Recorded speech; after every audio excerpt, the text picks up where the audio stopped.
श्री राम जी का विवाह और राज्याभिषेक दोनों ही शुभ मुहूर्त देखकर शास्त्रों के अनुसार विधि पूर्वक संपन्न किए गए थे।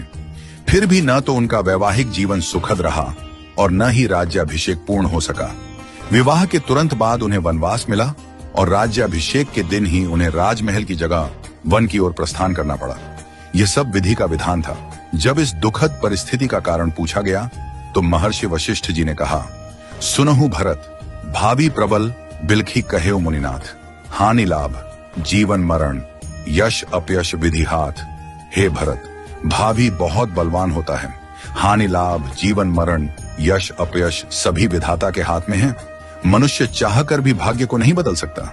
श्री राम जो धर्म के मूर्तिमान स्वरूप हैं, जिनके जीवन का प्रत्येक क्षण मर्यादा और सत्य की मिसाल है, वे भी अपने भाग्य को नहीं टाल सके।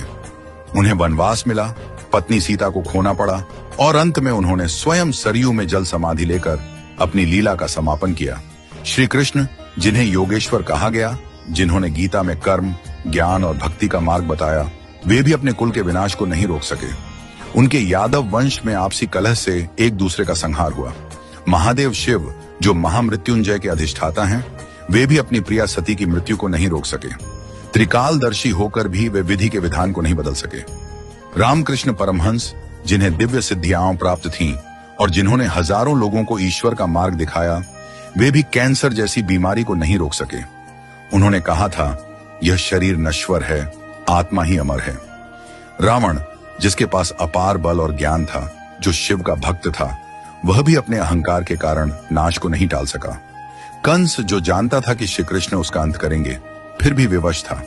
इन सभी घटनाओं से यही सिद्ध होता है कि मनुष्य अपने जन्म के साथ ही जीवन और मरण, यश और अपयश, लाभ और हानि, स्वास्थ्य और रोग, शरीर का स्वरूप, परिवार, समाज, देश और स्थान, इन सब का निर्धारण करके आता है।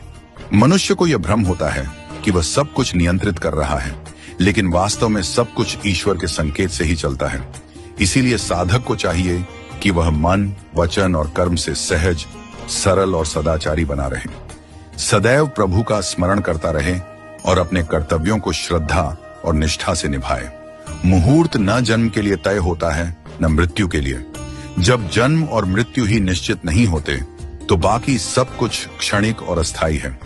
केवल प्रभु का नाम ही शाश्वत सत्य है। इसलिए सदैव ईश्वरमय रहो और आत्मा को परमात्मा के निर्देशों में लीन कर दो। यही सच्चा जीवन है। नियति को स्वीकार करना और प्रभु में समर्पित रहना। हमेशा अपना कर्म करो और बाकी सब कुछ प्रभु के ऊपर छोड़ दो। वही सब करने वाले हैं। हम और आप तो बस कठपुतली हैं जो प्रभु की इच्छा से चल रहे हैं। तो जैसा प्रभु को चलाना है वैसे ही चलते रहो और जैसा प्रभु को करना उसको होने दो।